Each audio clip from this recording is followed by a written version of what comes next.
করি। এখন এই মুহূর্তে ভারতে পেঁয়াজ আসা মানে বাংলাদেশের কৃষকের বড় ধরনের ক্ষতি হবে, যে ক্ষতির কারণে আগামী দিনে পেঁয়াজ লাগানোর প্রতি মানুষের মন মানসিকতা অনেকটাই খারাপ হয়ে যাবে এবং উৎপাদন কমে যেতে পারে। আর উৎপাদন কমে গেলে পরে আগামীতে দেশের পেঁয়াজ সংকট থাকলে বাইরের পেঁয়াজ আনেও বাজার নিয়ন্ত্রণ করা যাবে না। তো এখন দেশি পেঁয়াজই আছে এবং সাশ্রয় মূল্যেই আছে, বাজার কম আছে দেশি পেঁয়াজের। তো এই মুহূর্তে এলসি না আনাটাই ভালো। এরপরে যদি আরো বাজার কমে তাহলে আগামী দিনে কৃষকও ক্ষতিগ্রস্ত হবে এবং পেঁয়াজের উৎপাদন কমে যেতে পারে। দর্শক বন্ধুরা, এই মুহূর্তে আমি অবস্থান করছি ঢাকা শ্যামবাজারে। দর্শক বন্ধুরা, তো বন্ধুরা আজকের বাজারে কেমন চলছে দেশি পেঁয়াজ, রসুন, আলুর দাম, এগুলো আজকে আমরা জানবো পুরো ভিডিওতে। তো যে যেখান থেকে এই মুহূর্তে যুক্ত আছেন আমাদের ভিডিওতে, সকলে ভিডিওটি না টেনে পুরোপুরি দর্শক বন্ধুরা দেখতে থাকুন। আজকের বাজারে কেমন চলতেছে দেশি পেঁয়াজ, দেশি আলুর দাম, চায়না রসুন, দেশি রসুনের দাম, এগুলো আজকে আমরা জানবো পুরো ভিডিওতে। তো যে যেখান থেকেই দেখতেছেন আজকে আমাদের ভিডিওটি না টেনে সম্পূর্ণ দেখতে থাকুন। আজকের বাজার দর সম্পর্কে জানবো আমরা পুরো ভিডিওতে। আসসালামু আলাইকুম। ওয়ালাইকুম আসসালাম ওয়া রাহমাতুল্লাহ। ভাই কেমন আছেন? আলহামদুলিল্লাহ, আল্লাহ ভালো রাখছে। ভালো আছেন? আলহামদুলিল্লাহ। তো কি অবস্থা, পেঁয়াজের দাম কেমন আছে আজকে? পেঁয়াজের দাম আগের মতো, তারপরেও একটু কমই, বেচা কিনা তো আগায় না, আগের মতোই বেচা কিনা কেমনে মনে আছে, বেচা কিনা আরো কম হচ্ছে। মানে দিন যত বাড়ে আমদানি বাড়ে কিন্তু দামও কমে। দাম কমে বেচা কিনা কমে, মানে বাড়ার কথা বেচা কিনা উল্টো আরো কমে, কমতেছে। বেচা কিনা নাই, মানে সবকিছু উল্টো, সবকিছুই উল্টো উল্টো। আজ 2 মাসই উল্টো বাজারে চলছে। তো হাটের বাজারে আজকে কি খবর? আজকের হাটের বাজার তো বেশি, হাটের বাজারের সাথে এখানে মেলে না। তো হাটের যে বাজার আছে এখানে সেই বাজারে মেলে না। প্রত্যেকটা ব্যাপারীর অনেক লস হবে। ব্যাপারীর কোনো চালান, এই শ্যামবাজারে জুড়ে যে পেঁয়াজ আছে কোনো পেঁয়াজে কারো চালান ফিরবে না, প্রত্যেক জনারই লস হবে। তো সেই হিসাবে এখন হাটের বাজারে এখানে দাম কম, এখানেই দাম কম। তবে হাটের বাজারে যারা পাইকারি কিনবো তারা হাটে না যায়, এখানে কিনলে তারা কমে পাবে।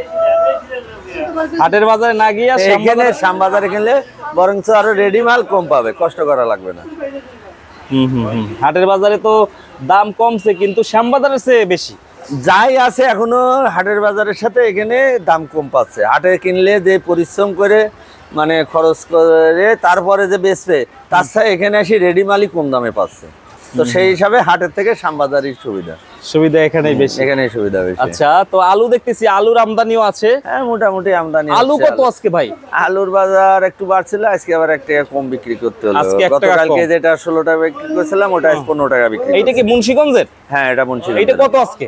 এই 16 টাকা দাম, কিন্তু 16 টাকা খুব কম খাচ্ছে, 15 টাকা এরকম বিক্রি হয়েছে। আর এইটা আজকে 15 টাকা বিক্রি হয়েছে। এইটা আচ্ছা 15 টাকাতে বিক্রি করতে 15-16 এভাবে আর কি বিক্রি হচ্ছে। এটা মুন্সিগঞ্জের। হ্যাঁ, এটা আপনার লালটা আছে রাজশাহী লাল। এইটা রাজশাহীর। এইটা কত? এটাও আপনার আজকে 15 টাকা বিক্রি। এইটা 15 টাকা? হ্যাঁ, 15 টাকা। এটা 15 টাকা আজকের বাজারে।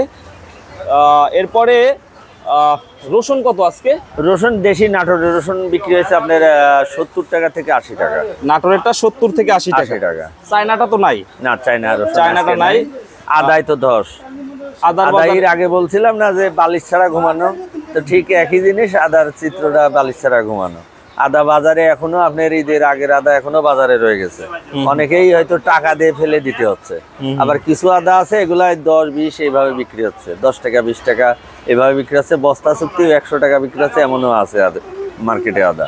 আবার কিছু আদা টাকা দিয়ে ফেলে দিতে হচ্ছে। তাছাড়া এই আদাতে বালিশ ছাড়া ঘুমানো ছাড়া কি, ব্যাপারী বালিশ ছাড়া কি, বালিশ এমনি তো মনে করেন বিছানা ছাড়া হচ্ছে যারা মাল নিয়ে আসছে।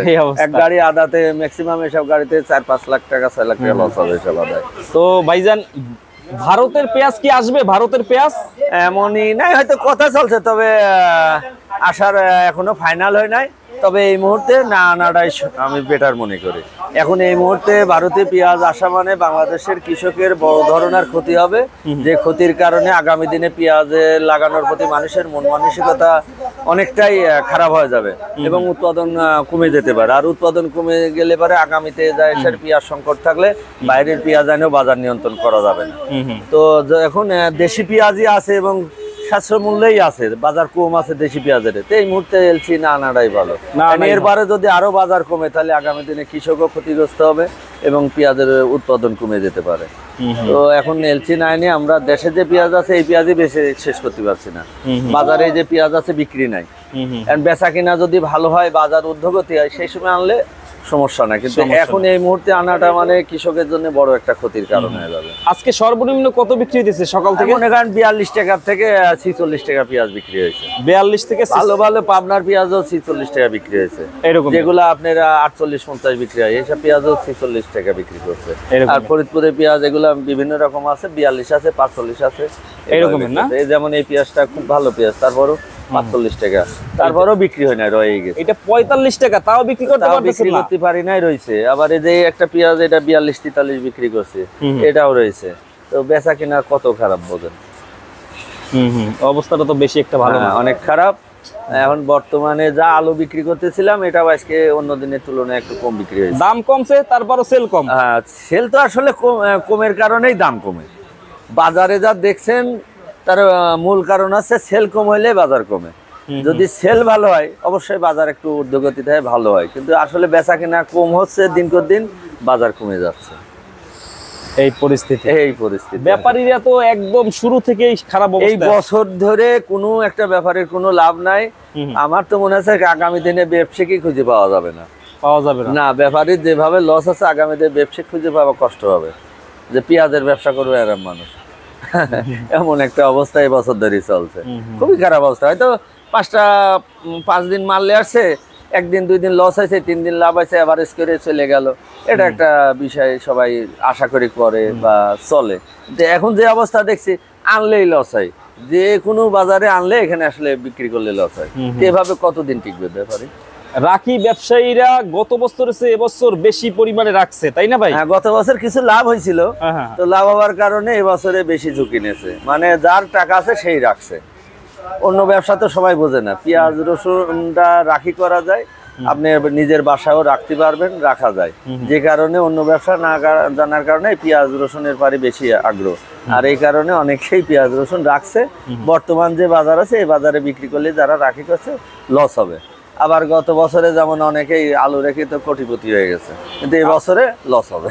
আলু তো 70-80 টাকা হয়েছে। হ্যাঁ, অনেক লাভ আছে, যেটা মানে এমনও কিছু ব্যাপারে আছে যারা হাজার হাজার বস্তা রাখছিল, তারা কোটি কোটি টাকা কামাই করেছে, তাদের আর কিছু না করলেও চলে।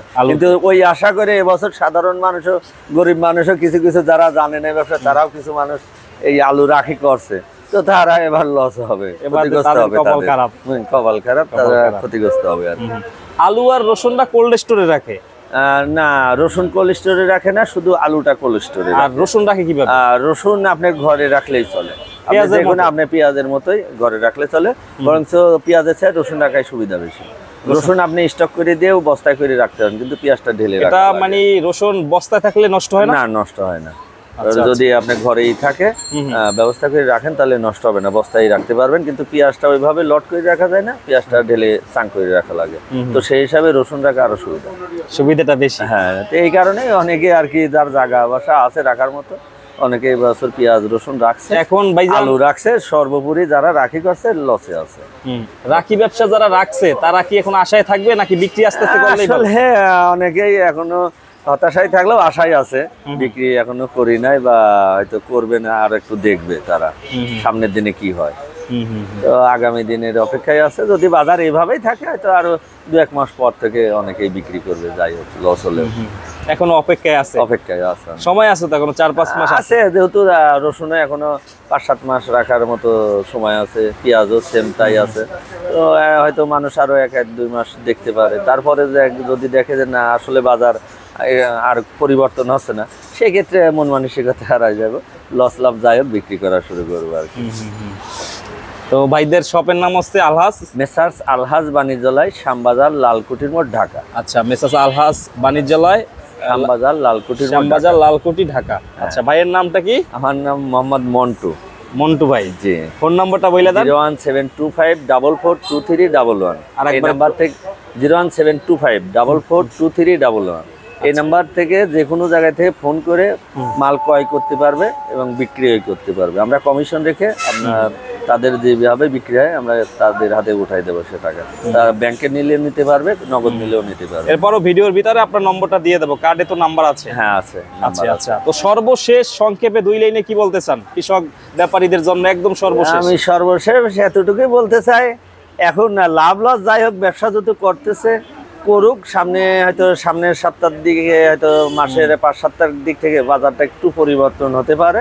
সেই ক্ষেত্রে পরিবর্তন হলে যদি এই লসটা কাভারেজ হয়, আমি আশা করি সেইভাবে মানুষ দেখুক, কিনুক, তারপর লাইনে থাকলে এটা পেতে পারে। আর যদি ব্যবসা অফ করে দেয় তাহলে এটা আর পাবে না।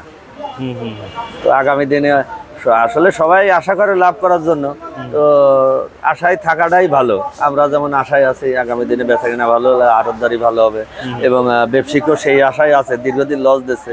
আগামী দিনে যদি একটু বাজার বাইরে লাভ হয়, আমি চাই লাভ হোক 2 পয়সা। ঠিক আছে ভাইয়া, আসসালামু আলাইকুম। ওয়ালাইকুম আসসালাম।